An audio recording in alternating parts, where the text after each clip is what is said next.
evening, everyone. Welcome to our April 8th meeting. This is a dual purpose meeting.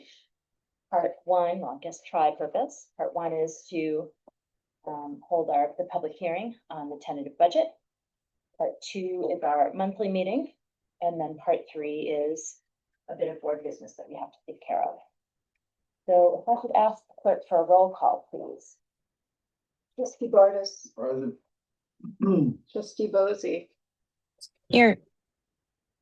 Trustee Bozzi's joining us remotely. Trustee Hall. Yeah. Deputy Mayor Woods. Here. Mayor Foley. Oh, there.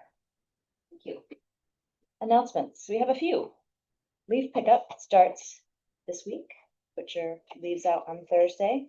Couple of reminders. Can I just ask, because I put mine out tonight, because I saw others, and it said pick up is April the 9th, which is It is Thursday, April 9th. But so if you put it out today, it'll get picked up tomorrow. so put it out tonight. After four the night After before. after 4 the night before. That's right. And here are things to know about how to put your yard waste out. Leaves must be placed in paper bags. No plastic, no bins. The brush must be bundled and tied. The bundles can be no more than 5 feet in length. The sticks no larger than 3 inches in diameter, and no logs. All good? Okay. The fishing derby, sponsored by the Nelsonville Fish and Fur Club, is on May 8th from 8 to 4. It's a Sunday at the Coffer Dam and Foundry Pond Reservoir on Fishkill Avenue. We are seeking members for the tree board. After many years of dedicated service, a couple of the members are coming off. Contact the clerk if you'd like to volunteer. The chair noted that civic mindedness and a commitment to the public interest are all that you truly need. So clerk is vcs@coldspringny.gov. And the last, I think the clerk, I'm not sure if you've actually put these up on the website yet, because they've been coming to us today, that the planning events for the marathon site are the last week of April. Monday, April 27th from 6 to 8 is community engagement meeting at the chapel restoration. On Tuesday from 1 to 4 is an open studio at St. Mary's Rectory. The next day from 1 to 4, open studio at St. Mary's Rectory, and then another evening community engagement meeting on Thursday, the 30th from 6 to 8, back at the chapel restoration. And we'll get that stuff up and out to the public as well. So with that, our budget presentation. So I am sharing, and you have that for when we're ready for it. So what is the village fiscal year? It's from June 1st to May 31st. We refer to it by the year the fiscal year ends. So we are now in fiscal year 26. And tonight we're presenting the budget for fiscal year 27. So we thought we'd do a little honor to Mayor Koch tonight and ask, how are we doing so far? Mayor Foley. Yes. Would you like to formally open the public hearing? After the presentation, yes. All Can right, everyone see the screen, or should I? You're right. Okay. well, you're welcome to shift down. Okay. Yeah, when we're ready for the public portion, we will open public hearing. So how are we doing, as Mayor Koch asked? So here are some of our achievements of this budget year to date. On the finance and management side, we negotiated and secured initial tax sharing with Putnam County. We established and worked under highway intermunicipal agreements with DPWs all across Putnam. We engaged a labor attorney to bring best practices to policies and practices across the village. We had a big year on the infrastructure and capital project side. We completed 2 FEMA disaster recovery projects, and some portion of each of those projects, or of the Fair Street project, was partially funded by our own money for what FEMA did not cover. And we engineered 2 more FEMA projects, which I'll talk about in a bit. We replaced long neglected significant stormwater culvert on Fair Street. That is the portion that came out of our funds. We paved and repaired 5 village streets. We replaced sidewalks and added ADA ramps on multiple streets, and New York State DOT did the same on Route 9D and 301. And we successfully managed back brook flooding this year. We have an initiative coming up related to that I'll talk about in a bit. But we learned a lot fiscal year 25 and applied it in fiscal year 26. On pedestrian safety, we made upgrades at 3 critical intersections, crosswalks and traffic calming. We improved pedestrian visibility on Main Street sidewalks and around Haldane. On visitor management, we collected 4/4 of occupancy tax from hotels and inns, increased the garbage collection capacity, more bins on Main Street and the waterfront, and we advocated for resources from New York State Parks and the Hudson Highlands. So, how do we build the budget? Well, there are three portions: build, listen, and finalize. We start with a multi-session workshop process. For many of you, this is your first time with us talking about budget this season, but we have been talking about budget since mid-February in the multi-sessions. We then draft and propose and revise and adjust and improve among the trustees and the staff. That's a collaboration among all of us and our department heads, and in particular, Michelle Ascolillo, who's the village accountant. And now we're on the listen. Yay, Michelle. Now we're at the listen portion, where after presentation, we'll invite public comment. And then we consider public comment and all of the things that we may, the board may want to discuss after public comment. We finalize, make adjustments as needed, and then we need to we need to vote to adopt by May 1st. So we follow New York State schedule. We have some overall goals for the budget process: to conduct the process transparently, which we have done and will continue to do, to stay within the New York State tax cap, and to continue financial planning and design for capital projects. This year is all about capital projects. This year coming. So to answer your question, yes, we have stayed within the New York State tax cap. Increase is 3.7%. How does that work? It's because the New York State tax cap isn't as simple as 2%. So I'm going to do my best to talk in layman's terms through how you calculate the 2% tax cap, and if Michelle needs to clarify, she can. Do you want us to turn the screen so you can actually see the slides? Or you're welcome to shift. So we had a base levy in fiscal year 26. There are multiple calculations that take into account a 1.64% tax base growth factor, an allowable levy growth factor of 2%. Then there is a carryover. Jane, if you'd like, you're welcome to shift, or we can turn the screen if you'd like. Would you like us to turn the screen? Or there's a packet here that has it all printed out, so you can follow on the packet. I'm not gonna see it. That's right. Yeah. I don't have it. Okay. Okay. These are the percent calculate. This is visuals that are on the screen. Okay. You can keep both this. We're getting our studio audience in order for those who are waiting patiently online. Thank you. The percentages that I'm referring to are the factors that go into calculating tax cap. There's a pension exclusion, and together all of these things make up the 3.7% maximum levy, which is within the New York State tax cap. Michelle, would you like to add anything to that? I guess to clarify for listeners, the hot topic on the street is the 2% tax cap. But as you've mentioned, that's only one piece of a 4-piece puzzle. So if you look at the chart, the 2% tax cap is right there. That's the 40,000. But because of the formula, we're allowed to go up to 3.7 according to New York State. We stay within the tax cap. It's an unstable economy, and costs in every sector are skyrocketing into double-digit percentages. And just as individual households are experiencing, the village is facing steep cost increases in materials, fuel, electricity, and more. We have prioritized the most essential services and projects to maintain our quality of life in the village. And the trustees and the staff have shaped this budget carefully to address rising costs, prepare for necessary major capital projects, and again, stay within the tax cap. So the budget is actually made up of three separate funds: general fund, the water fund, and the wastewater fund. So we're going to talk through each of them.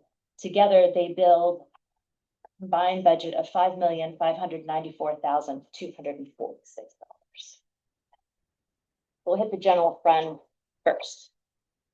The majority of village services, including garbage, recycling, sidewalk and road and facility maintenance, clerical operations, including vital records management, if you've ever come in to get a birth certificate, permit processing, New York State and federal reporting and compliance, parks and maintenance, and police and fire services. All of these are paid through this fund.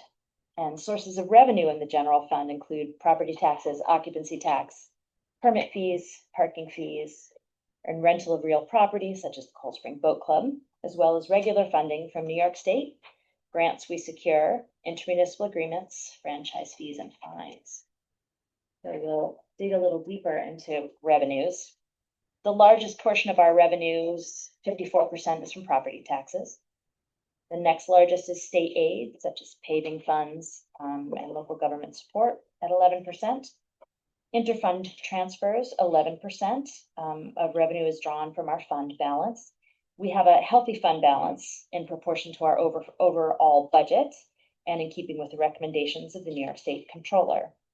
We generally make an allocation from the fund balance to cover one-time expenses, such as large equipment purchases for the roadways and facilities crew, cruisers for our police department, repairs to our buildings. You'll notice that parking revenue is just 5% of the village's income. And county tax sharing, which began formally in December, will add a minimum of $50,000 to our budget annually. We'll take it, but it's a drop in the bucket. It's 1%. It's a drop in the bucket compared to our expenses, particularly those related to visitation management. Michelle, did you want to add anything on that? Yeah. We'll take comment at the end. Right now I'm doing a presentation. Thank you. So there are possibilities for new revenue generation in the general fund. We can advocate for more county sales tax sharing. We've said right from the beginning of the county executive that we considered it just the beginning. We can bring short-term rental occupancy tax online. We can expand metered and residential parking areas. We can update our fee schedule. That's something we've been working on as part of the budget process so that it reflects actual costs. And we do have a property lease that we can renegotiate. The parking lot at the Hudson House no longer needs as many spaces as it did. They can efficiently park their guests on one side, and we can use the other side for metered parking. That's something to look at for new revenue generation. And general fund expenses. These are tentative. The total of our expenses is $3,854,280. The largest items in our budget are streets, parks, and infrastructure. That does include our staff in that area. The police department at 19%, 16% for employee benefits and retirement. And it's important to know that we do, the village and other municipalities have had generous retirement plans in the past. So we are still sending payments every month to retirees all across the country and their surviving spouses. And I wanted to point out that there is a 7% expenditure that I think we use very wisely. That is strategically engaging engineering and legal expertise to address complex projects and run a modern municipality. So what are our goals for the budget, for the general fund in this budget cycle? Completing 2 more recovery projects from the July 2023 storm with the help of FEMA in New York State. The intersection of Fishkill and Mountain is next, and the installation of flood safety measures in the Metro North underpass. People don't realize that Metro North owns the underpass, but we are responsible for it. It's an agreement that goes back to 1931 with all Hudson River towns, that the railroad maintained the tracks and the municipalities maintained the underpasses and overpasses, which might have seemed like a good idea in 1931, but we kind of get a raw deal today. We have plans for undertaking various paving projects around the village to improve travel on our streets. You'll be happy to know that Rock Street is one of those on our list for this summer. We are completing engineering condition study on the village dock. Expanding multi-day garbage pickup on Main Street in longer months to meet the growing visitor season. We're working on securing DOT permits for our favorite acronym RRFB, Rectangular Rapid Flashing Beacons. Yes, that like Nelsonville has, the pedestrian activated lights around Haldane. Installing wayfinding signage, improve signage for parking on Main Street and in the residential zones. Talked about fee schedules. We've talked about how we are setting a course for expanding revenue generation.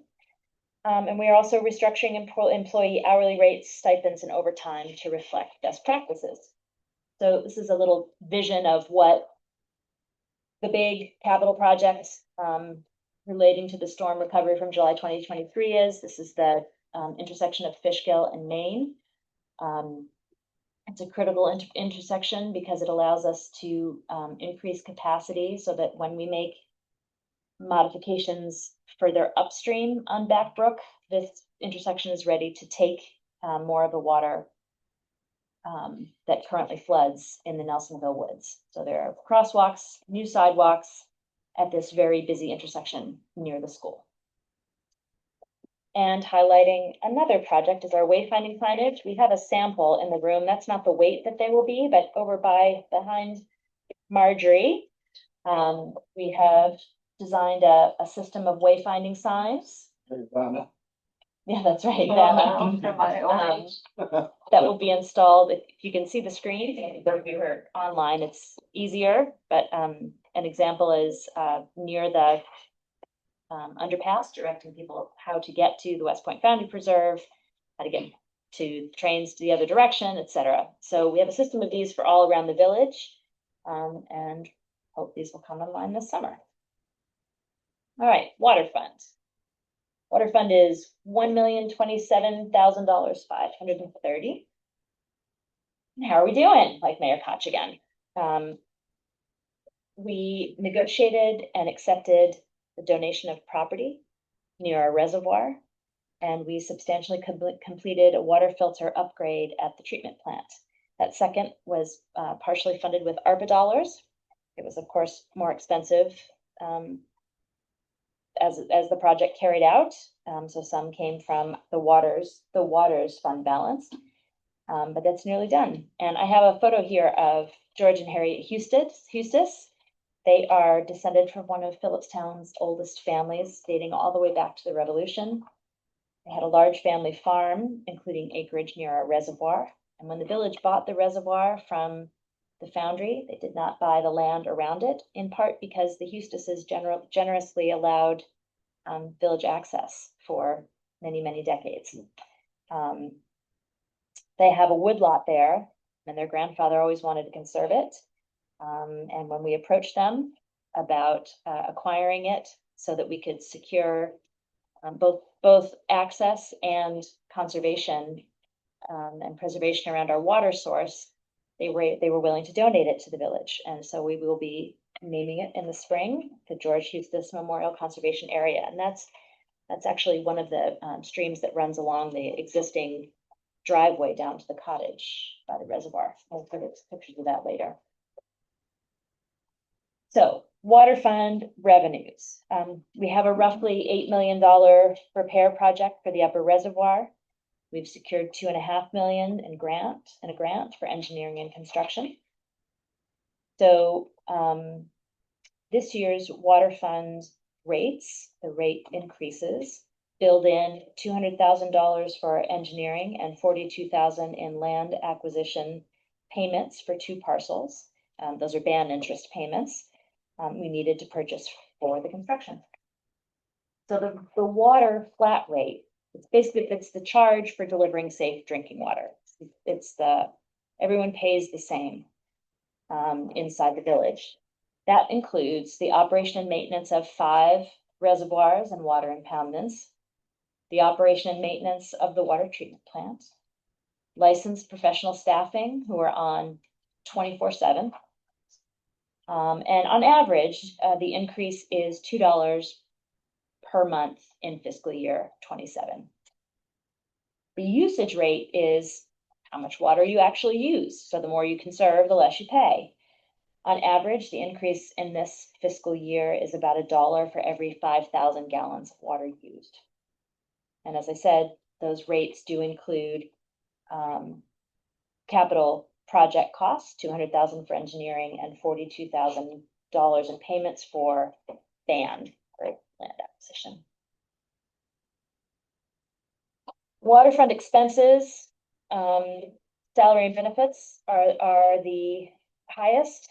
The debt interest and principal payments are nearly 20% of the budget. It's what we need to do to repair our dam. It's been kicked down the road for at least the 20 years that I've lived here and can't be kicked down the road anymore. So we are doing what we need to do to protect public health and public safety. Salary and benefits make up about 30%. And the source of the supply and purification is about 41% of spending. That's, the actual cost of delivering clean, safe drinking water. So now, to orient you a little bit, I brought a Google map of the reservoir area. So this is out Lake Surprise Road, near the intersection with Foundry Pond Road. There are, let's see, am I able to? No. Oh, yes. So here is Foundry Pond Road here. Oops. Barrett Pond is here, Eustis Road. And this is just, you can see a piece of Lake Surprise Road. Is my cursor showing? Okay. This is the upper reservoir. This is, This one, right? you want to point it out? This one. Thank you. Upper That is the There's, reservoir. that's the Foundry Pond Road, right? Upper reservoir. Linear road at the bottom left corner is Lake Surprise. Thank you, That's right. Andrew. The lower portion where it gets squeezed in and narrow, that is where the actual wall that needs to be repaired is, the impoundment. And that next portion below it is the lower reservoir. That's the dam you can see from the road. That's the lower, that is Overflow. the lower dam. Yeah. The upper reservoir is the narrow point. So we already have an easement. Andrew, could you hop up one more time? We already have an easement off Faust Court that was established in 2010. Faust Court is that curly Q, just above that, exactly. It is a maintenance easement. It's a narrow easement. It's intended for our small maintenance trucks. It's not big enough for actual dam construction. It also is, has a series of houses on it, so it's more disruptive. It would be more disruptive on that side. So that's why we set about acquiring the land on the other side, because of the limited capacity on the Faust Court easement. So the Eustis parcel is being donated, and Andrew, so along the roadway, pretty much along this driveway. This one. Oh, you got it. You can see the cursor. The Eustis parcel. You see that?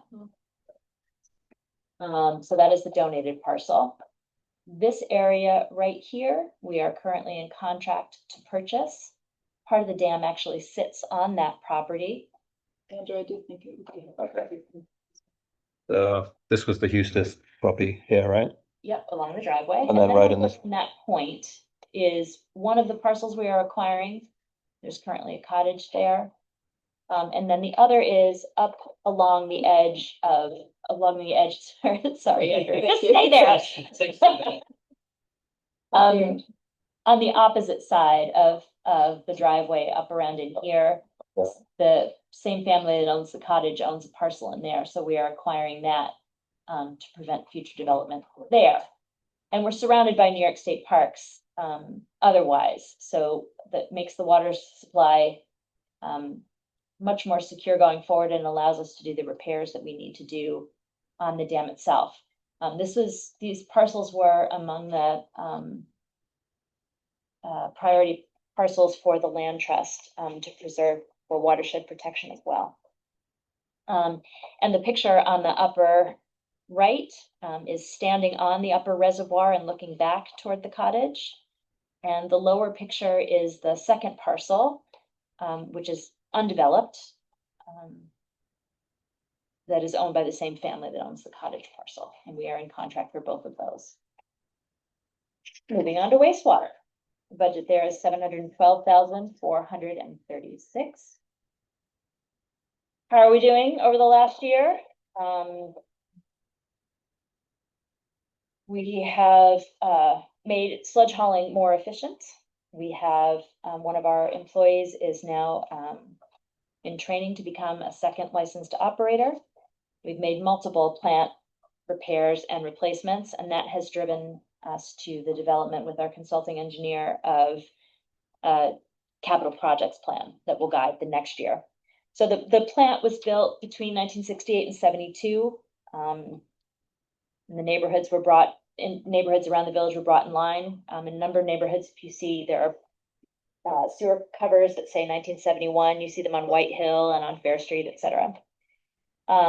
Like a lot of things in the village, the water treatment plant has a lot of deferred maintenance. It's an analog plant. It's a biodigester. It still works well, but requires a lot of loving care and coaxing. We need a capital plan. We have developed a capital plan to extend the life and make important upgrades and to make sure that we're meeting regulatory requirements. And also, part of our thinking in this budget year is investing in the staff and succession plans for that. So the revenues, nearly all the revenues come from the usage rates. And again, like water, it's flat or a flat rate and a usage rate. And like the water fund, we have debt, principal, and payment for capital improvements built into the rates, about $113,000 in debt payment. So the flat rate that's the charge for treating the water before discharge.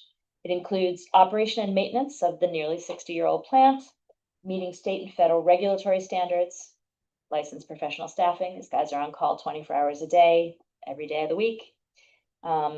On average, the increase in the flat rate is $1.50 a month through fiscal year 27. The usage rate is what is charged for wastewater generated. So similar to water, if you're conserving water usage, you're generating less wastewater. So it is very much in your hands for usage. On average, usage rate will increase 55 cents for every 5,000 gallons. And we covered rates. I just wanted to show you that part. So the fund expenses, the biggest portion is 46% salary and benefits, treatment and disposal, and this is a cost that goes up year on year with fuel costs. Thank you. Fuel costs, landfill costs, etc. That's one that goes and goes. And those are the two biggest chunks. And then our 16% on our investment in capital projects. And last, I wanted to, if you haven't seen the water treatment plant, wastewater treatment plant, if you're joining us online, if you could please mute yourself.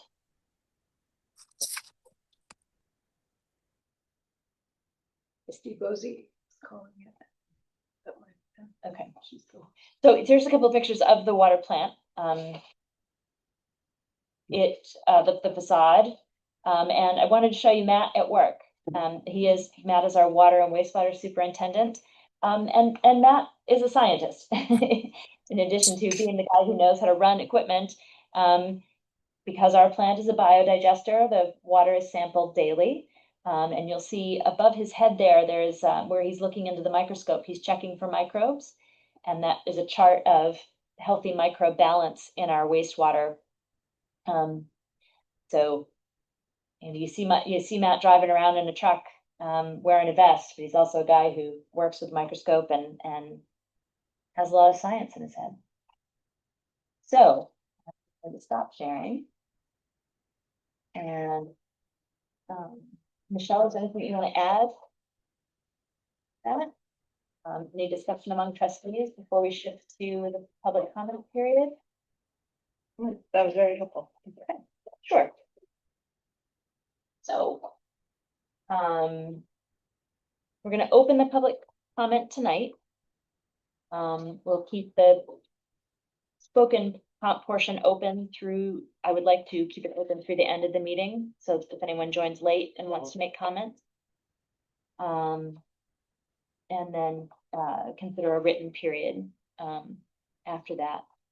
But for now, I'm going to go through some of our guidelines for public comment and then make a motion.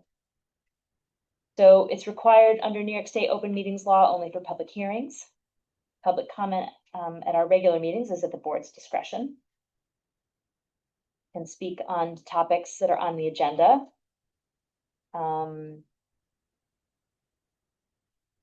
Speakers will be recognized by the presiding officer, which is me, asked to give your name, address, and organization, and you may decline by stating I decline if you don't want to share that. Speakers will limit their remarks to 3 minutes, a one-time slot of 3 minutes, and we have a timer here to keep track.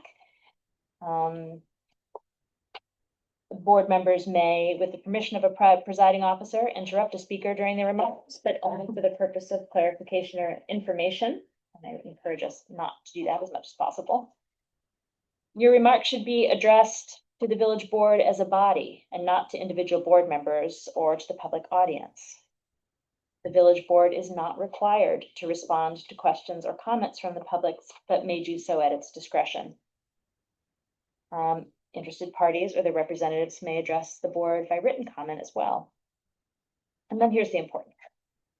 Members of the village board, speakers, and audience members should please observe the commonly accepted rules of courtesy, decorum, dignity, and good taste. Any statements made during a public meeting or during a public hearing made by the members of the board, village officials, or employees, or members of the general public shall not have hate speech, obscenity, or threatening speech, directly or indirectly. Disruptive behavior will not be permitted. Members of the public should be advised that each meeting is recorded. We're recording now, creating a full public record of all statements made. So I would ask that you conduct yourselves accordingly. So are you ready to go on timer? Okay, we'll take comments from folks in the room first, and then move to folks who might be joining us online. Well, the list, Marjorie. To speak. I think there's people signed.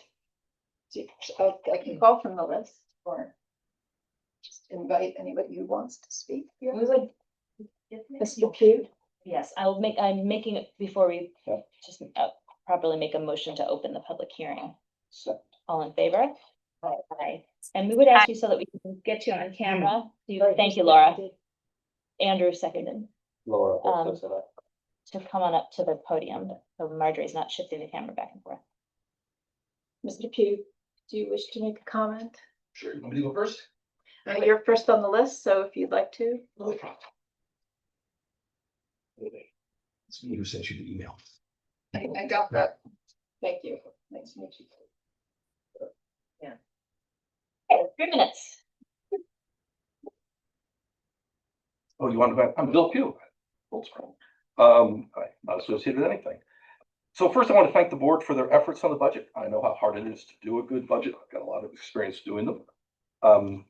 Michael Turpin's recent headline, Cold Spring Eyes, a 3.7% tax increase, is attention grabbing.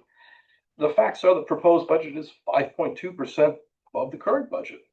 And the current budget is spending about 20% less than it's budgeted. Assuming the trend continues, the proposed budget is 25% more than our current spend rate.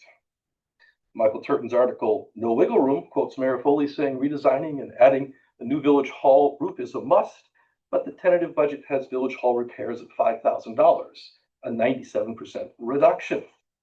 This doesn't make a lot of sense. There are many things in the budget that don't make a lot of sense. In addition to the 97% reduction in village hall repairs, there's a 38% reduction in parks and recreation, a 40% reduction in Christmas decorations, 28% reduction in tree maintenance, a 10% reduction in street cleaning, a 4% reduction in storm drains, a 900% increase in the sale of village property and equipment, and a 31% increase for the mayor. Reducing things the village residents care about, while increasing the sales of village property and increasing the mayor's compensation is disingenuous. Increasing the budget over 5% while underspending the current budget 20% risks creating a slush fund for wasteful spending. Publicly stating you're going to make repairs to the village hall while cutting the budget for repairs to near zero is either a terrible misquote or deceitful. The proposed budget and public comments are either a lesson in misdirection, obfuscation, and deception, or a cry for help from the village board. I prefer to think it's the latter, cry for help. I'm sure you're all very busy and may not have the time, expertise, or experience to dive into the details of the budget. I do, and I'll happily volunteer my time, the board, to go into all the details of the budget and create a budget which is good for the residents and good for the taxpayers. You all have my contact information. I can start tomorrow morning at 8. I can free up my calendar from now until the budget is due. I look forward to hearing from you. You'd like to share that? You can email it to you if that's what you send for Jeff. Okay, that'd be But I great. can email it to you. Thank you. Okay. Thank you for your comment. Okay, thank you. Appreciate it. Just a clarification for the public record, the roof on the village hall is being covered by a member item grant from Sandy Galiff. So it was a terrible misquote or misunderstanding. And some of what you see in sales for village equipment is auctioning surplus items. Who else would like to speak? Miss Tim? Tim?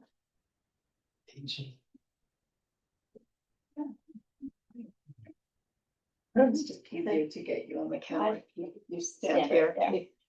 It's not too big. Oh, It to be there. gets you Oh, away. That way the folks joining us online can see you. I'm Jane Tim, a longtime village resident, and I have a shop. And I have a shop where many, many people ask to use the restroom. I'm glad this sign says restroom information, particularly because they're children and they're babies here. And I'm coming like I did 2 years ago to ask the board, ask you all to open up the restroom. It's not freezing now. I don't know why it's closed, but people get off the train and need a toilet. I would need the toilet if I got off the train. So I'm just requesting, please open up the 2 toilets. That's why they're there. I'm very embarrassed because I visited a friend in Greenwich Village and her doorman knows. He asked me where I live. I said, I live in Cold Spring. He said, oh, that's where the restrooms are closed and the men know where to go. And I don't know what the women do. And I was very embarrassed, as you can imagine. And I did see a very brown spot when you come off the train path behind the entrance to the tunnel. There was a brown spot as big as this. It's grown over now. So I hope we open the restroom, please, so there won't be a brown spot in the grass. And the men who come up on the train, or however they get here, won't use outdoor facilities, please. That's change this up. Thank you. Just so you know, we'll be talking about opening the bathrooms later in the meeting. They were prepared by the roadways and facilities crew this week. So they will be open by the weekend. Oh, thank you very much. You're welcome. See, you ask and you shall receive, Jane. Anyone else asking to speak? Mr. Thompson? Yeah. Both comes. Yeah, Thompson. One second. You haven't got the starter gun yet. Jump the gun.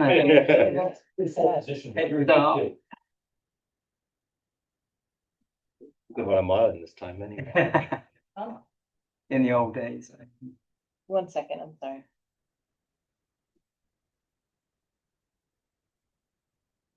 Okay, go ahead.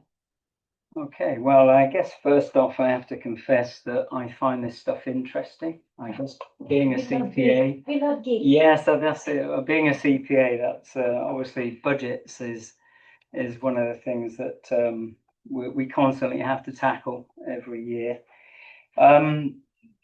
Thanks so much for all the efforts put in to the tentative budgets. I'm well aware of the very hard choices that have to be made.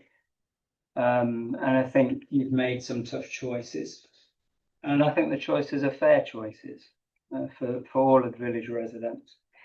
I'm not going to pick through any of the detail. I have to say I only took really quite a cursory glance through the figures, but I got a general impression that it was along the right lines.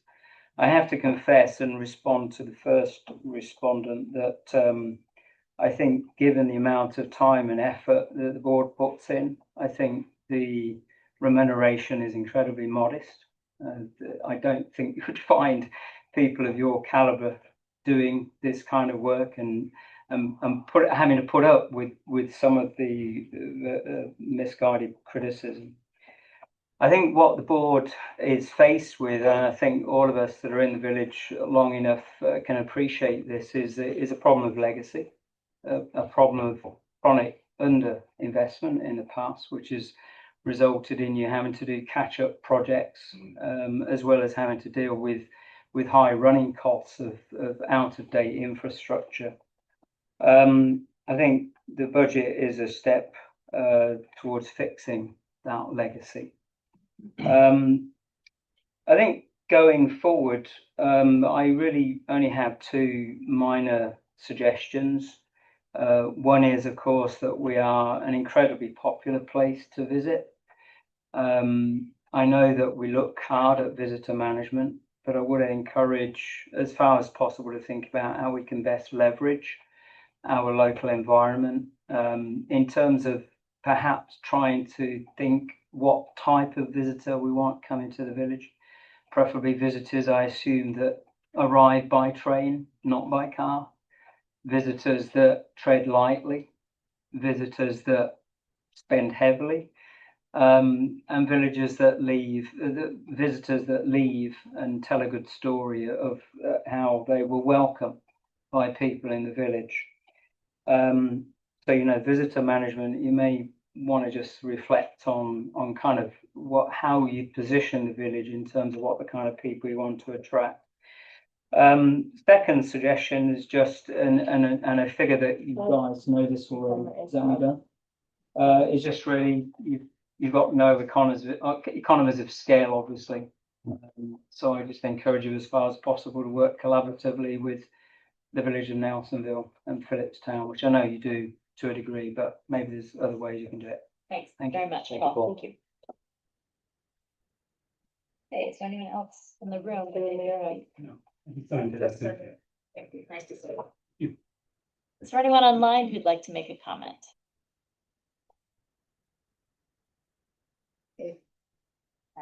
Raise your hand. Seeing none. I'd like to make a motion to leave the verbal comment portion of the meeting open until the end of the evening. And leave the time for written comment through next Tuesday at 5. That leaves 4 business days and 2 weekend days for people to write, and gives us the opportunity to come back again on Wednesday to discuss anything we need to discuss. So that is my motion. It's my motion to the clerk.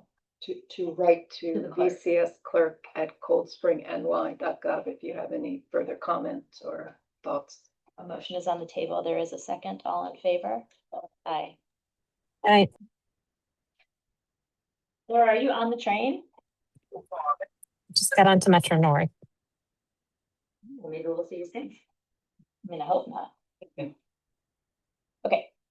Shifting gears, we're heading into our monthly reports. We're going to accept them as written, but there are points I want to pull out and ask board members if there's anything you would like to discuss. Under highway, we are continuing with pothole repairs. Every street in every municipality took a beating this winter. So we're patching where we can, and then, as I said, we'll have further discussion about paving projects in the coming weeks.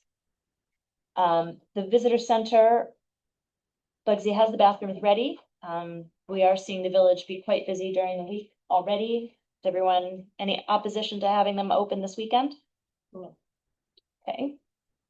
And just a note that we're looking for 2 employees. And one of those employees would be shared with the water and wastewater department. Great opportunity for skill building and advancement. So if you or someone you know is interested in working with their hands and working outside in the fresh air, maybe not so much at the wastewater plant, but otherwise, please send them our way. On the water and wastewater front, let's see, on the wastewater side, the SCADA Aqualogics software has been installed and integrated that allows improved remote monitoring. The filter upgrades continue. They've had a challenging time getting one of the coatings to stay, but it is still in progress. On March 27th, Central Hudson, we lost power to the water plant. And the power plant ran on the generator all weekend. I just wanted to say thanks to Padala for keeping the fuel deliveries coming through the weekend. Thankfully, the problem was on the Central Hudson side, not on our side. But we do have another item to talk about under board business related to generators. Actually, we can bring that up at this stage if you want to. While we're focused on water, we can ask proposal. So the generator that's there, we have a contract for all of our generators with Tentative. This is an issue that was identified in February when they were installing, when they were dealing with the oil pan. At that time, they recommended the replacement of the radiator hoses and gaskets. We do have a service contract with Gentech, which is why it's not a bid project. Thankfully, they made it through the 27th when we really needed it, but this work needs to be done.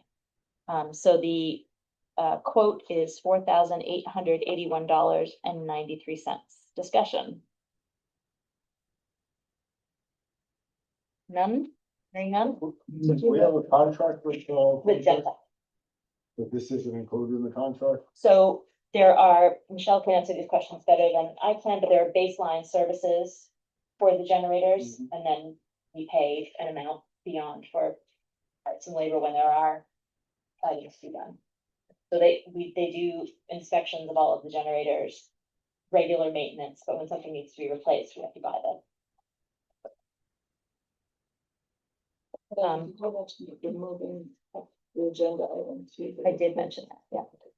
That we're taking it up out of board business. You might not know, just curious about how old that generator is. I don't know the answer to that in my head. Michelle probably does. Yeah, When she comes back in the room, we can ask her. We have newer generators at wastewater and at the tunnel. One was replaced, or she is, one was replaced after July 2023.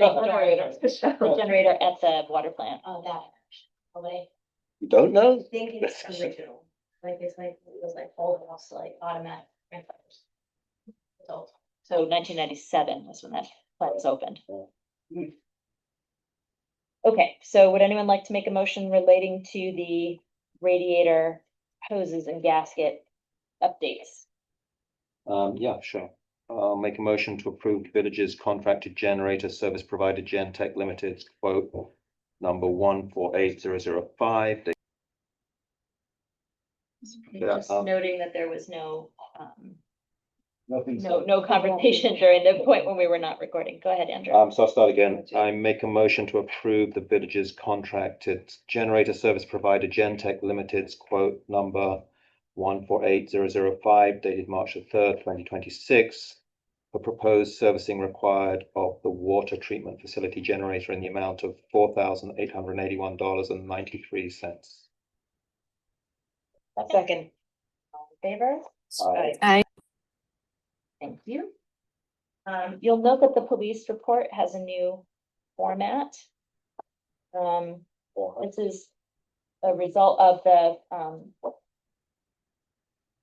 the new CAD system that we have through the generosity of the county. We do pay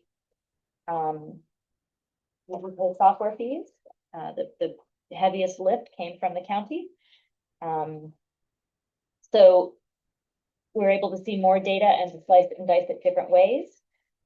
So we can now see peak busiest day, peak hours, calls of the day by week, and as we expect, as we get toward the spring, Saturday is the biggest day, has been the biggest day over the last month, and traffic stops are the highest number. And I just wanted to read out from Matt's report. And to say too that we are beginning, given what we saw in the data from last year, we are beginning to add additional patrols on the weekends beginning in April until about midsummer.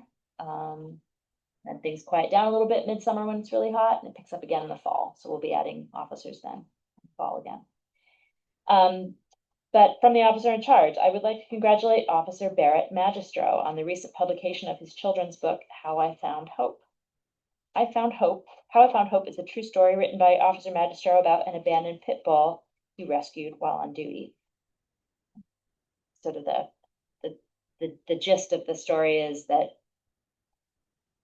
pit bulls and cops are both misunderstood. They can both be pretty great creatures. So the book is available online and through the bookstore. And Officer Magistro is also scheduling readings with local schools starting in May. You have something about a woodchuck too, right? Different cop. It's a very sweet book. And the fire. So new pagers and radios are on the way from the fire company. These are above and beyond the limited number that the county supplied. Just want to note that these are bought with firehouse funds, largely raised through fundraising. And I just checking a text from the chief. I asked him amounts. 6 radios and 6 pagers. The pagers are $600 a piece, and the radios are $7,000 a piece. So please, when you your annual appeal from the firehouse, answer. And I also would like to make comment. We had a very serious accident that closed 9D for a long stretch of time. I'm sorry, Route 9 for a long stretch of time during the week. Our fire company was there in addition to North Highlands. There was some very sort of abusive behavior on the part of some folks, not listening to traffic direction, some pretty foul language used with our fire company members, and it's just reprehensible. They're there to keep you safe, all of us safe. We know you're in a hurry. You'll get there when you get there, but public safety takes precedent. So please be respectful of our people who give of their time and are away from their family to keep us all safe. Couple notes from the boards. I noted the HDRB is updating resources available to the public, and they're looking to schedule another educational lecture in the coming year. I apologize, REC delivered a next version of its survey, and I didn't see it in time to get it to you guys for tonight, so I have to look at that for next time. A reminder that Community Day is 6/20. Any other comments from board members regarding monthly reports or anything else to report? Anniversary. We are not, simply because the village does not have budget and the board, we're not party planners. REC has limited resources. They're focusing their energy on Community Day. I know that the History Museum and the county are looking at something for Labor Day around Rev 250. But that will be put together by volunteers and a fundraising effort. I know that, sorry, I can't think of her name right in the moment. A volunteer from the History Museum recently met with the rec committee to talk about the possibility of doing it on the celebration on Community Day. And they felt that it would be best as a standalone event, so it would have a singular focus. So that, as I said, the History Museum is looking to Labor Day. Thank you. Yeah, you're welcome. Okay. Moving to board business, we did move item 1 up and we've already addressed that. So discussion, the New York State Liquor Authority lets local municipalities know when a liquor license has been applied for. There is one being applied for, at 72 Main, what is now, the deli, Nobody's Deli. It is a dumpling shop, which is very exciting, very exciting. But they are also looking for a liquor license to serve there. We don't take any action on these. We don't make determinations as a board. We simply are notified by New York State and are asked to provide any comment. The only comment that I see is, as with the last one, they're requesting a sidewalk cafe and do not own the sidewalk. So we'll have to address that in the planning process as it goes through review. I thought we couldn't do that because there was no consumption on village streets. That's exactly why we would have to give Isn't special this- permission. This is our third application for a liquor license in the past couple of months. Second. One is the location that where Paulette's was. She already had a liquor license. And this one, look, Pat, you may be thinking of the dispensary application. No, Which I we thought there did. was 3 for liquor, but okay. Dispensaries off the table. We haven't heard from them again. Okay. So same as in this one, you are correct. The village code, the streets and sidewalks chapter prohibits consumption of alcohol on village owned sidewalks. So the property owner going through the planning board process would need to have a conversation about that. We would need to, if the board were so inclined, we would need to give permission to do that. But also there is the question of, I think we will all have to talk about also the question of liability as we own the parcel. This could be one of those locations where we still sell a stew Lease, or lease. or whatever. We'll get into that later. Thank you. Well, this is the application for liquor license, so I'm not acquainted with the full details of what the establishment may be. There hasn't been an application yet, other than this is what we see first from New York State. They describe themselves, you mentioned the dumpling shop, they describe themselves here as a tavern, right? So, The liquor code, so that's, the description comes from the building owner, that Okay. it will be a dumpling shop. When you fill out these forms online, there's a drop-down box of items to choose from, and that's the closest match. But you'll see it does say food service, full food menu, full kitchen run by chef cook. yeah, and wine, beer and cider, right?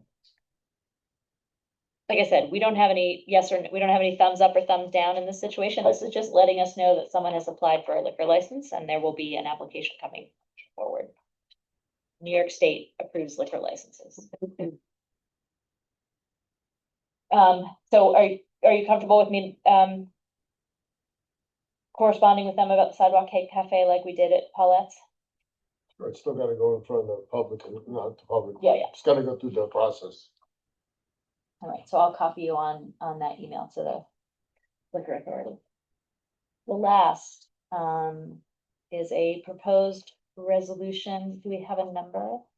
16. It's 16. 16. We have our village attorney with us this evening. John First is joining us online. Hi, John. After discussion with our attorney, seeking counsel, board members have felt that, findings of the final generic environmental impact statement for the Fjord Trail fall short of protections for the village and full consideration of impacts in the village through the secret process, we have a small window to contest those findings and ask for a revisit on those findings, and that window closes on May 7th. So we have before us a resolution tonight to determine to file an Article 78 proceeding against New York State and Hudson Highlands Fjord Trail. John, do you want to add anything to that? No, I mean, yeah, essentially you've got 4 months to challenge any of the findings from the New York State Parks Department. And so that involves filing what's called an Article 78 proceeding in Putnam County Supreme Court. And, to put the papers together. So this resolution is just, we need authorization from the board to commence the lawsuit. And, and that's pretty much straightforward. I personally feel that if we don't do this, we are remiss in our fiduciary responsibilities to the village. Well, it isn't just. Given the long-term costs, sorry. I think the town, and there's a couple other organizations that are also doing the same thing, so Yeah, there's a lot of support for it. The town has a similar resolution on its agenda for tomorrow night. This is, obviously, we control Here, our decisions, so this resolution refers to our process. Would someone like to read it? Would like to make, this is a roll call vote, and it should be read into the record. Would someone like to read the resolution into the record? Sure. Go for it. I just read it, or am I making a motion? Yeah, you are reading it into the record and making, and the clerk is taking a roll call vote. Okay. On the resolution. Proposed resolution 16-2026, Board of Trustees of the Village of Cold Spring, authorizing commencement of Article 78 proceeding challenging the Hudson Highlands Fjord Trail secret process.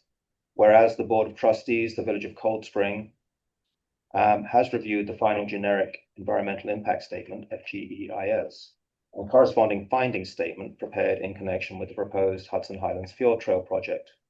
And whereas the Hudson Highlands Fjord Trail project is being advanced by Hudson Highlands Fjord Trail, Inc., the sponsor and New York State Office of Parks, Recreation, and Historic Preservation as lead agency, and whereas the village board and its consultants have identified significant concerns regarding the adequacy of the FGIS, including but not limited to its analysis of environmental impacts, infrastructure demands, traffic, parking, public safety, and consistency with the local land use controls, and whereas the village board believes the FGIS and corresponding finding statement fail to comply with the requirements of the New York State Environmental Quality Review Act, SEQRA, and whereas the village board further finds that it is in the best interest of the village and its residents to seek judicial review of the FGIS, the finding statements and related determinations.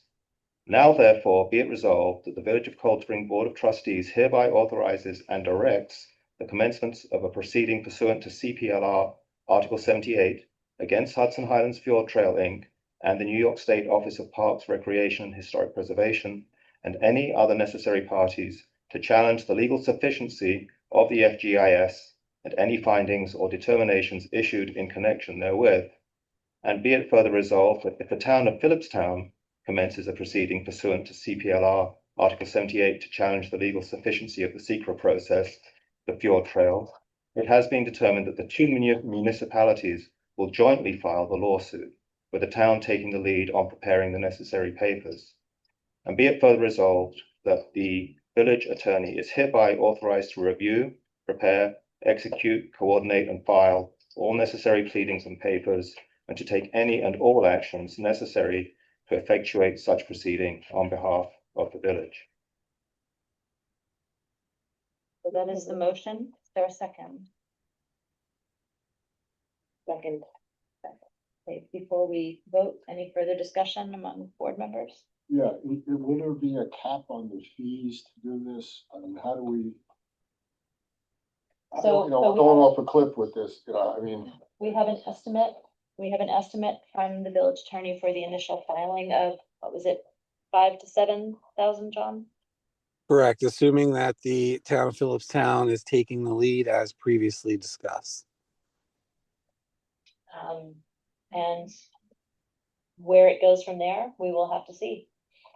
We are obviously, this is a David and Goliath position. We are up against a very well-funded organization and a state agency. But we need to have sovereignty. We need to have say over our own waterfront and our own community. And if we don't do this filing, we don't have another chance. So this is our line in the sand. And we'll have to figure it out from there is the answer. Not a terribly satisfactory answer, but that's what it's gonna be. We're going to figure it out from there. And that we're entitled and fully within our rights to do this. Absolutely. I think, I mean, it's a little like in the village, we have laws and regulations governing what you can do to your house, how you can develop it. And, you know, we have to abide by those laws. We're simply saying that we contend that under SECRA, which is mandated by the state to protect the interests of residents of the state from an environmental point of view, we contend that the findings and the FGIS were insufficient in that regard. So this is the process as it's supposed to work. And we expect it of people in the village, so we're taking it on to the state stage to make exactly the same arguments. Yeah. May I have a roll call vote, please? Trustee Bartis. Aye. Trustee Bosey. She's on mute. I, Laura's co-host, so she's been on the whole time, just for the record. Yeah. Trustee Hall. Yes. Deputy Mayor Wood. Aye. Mayor Foley. Aye.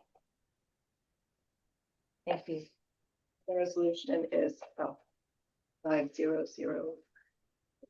It is with no joy. Yeah. It is with no joy that we take this position against another level of government, but we've been left no choice. Okay, who has the bills this evening? I got the Talk numbers us in through the back. Just going to make the motion to approve them. Or- Yes. Okay, I make a motion to approve bill batch number 8423 in the amount of $103,340.43. Yeah. All in favor? Aye. Aye. Aye. Thank you, Laura. None tonight? I know you're working on them. Okay, so now we'll check back. We left the spoken portion of the public comment open until the end. Is there anyone else who wishes to speak on the budget public hearing? Seeing none, I make a motion to close. Oh, Donald just got in there in time. Go ahead, Donald. You have to unmute yourself. Now, can you hear me? Yes, absolutely. Okay, We have all 3 right. minutes. Yes, 3 minutes. I didn't know how to raise my hand, and I was literally raising my hand, which is ridiculous. So I just wanted to say on the comment about salaries, the Live Village is lucky as can be to have the caliber of the people, the village board and the village clerk working for us. And I know you guys work late into the night. We all see it. And I just disagree with the previous comment in the public hearing. So thank you very much for all your efforts. Much appreciated. Thanks, Don. Donald, thank you very much indeed. And the treasurer too. And the treasurer too. Yeah. We're very lucky to have the caliber of Marjorie Gage.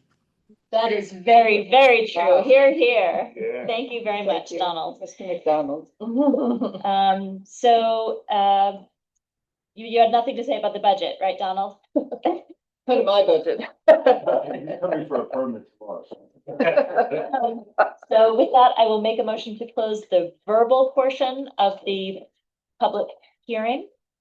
All in favor? Aye. Aye, and I make a motion to keep the written, thank you, Laura. I make a motion to keep the written portion open until 5 PM on Tuesday, what is that? Today's the 8th. 14th. Second, all in favor? Aye. Aye. Aye. Thank you. I will make a motion to adjourn. Second, Second. all in favor? Aye. Aye. Good night. Stay home, Laura. It's lovely to see you.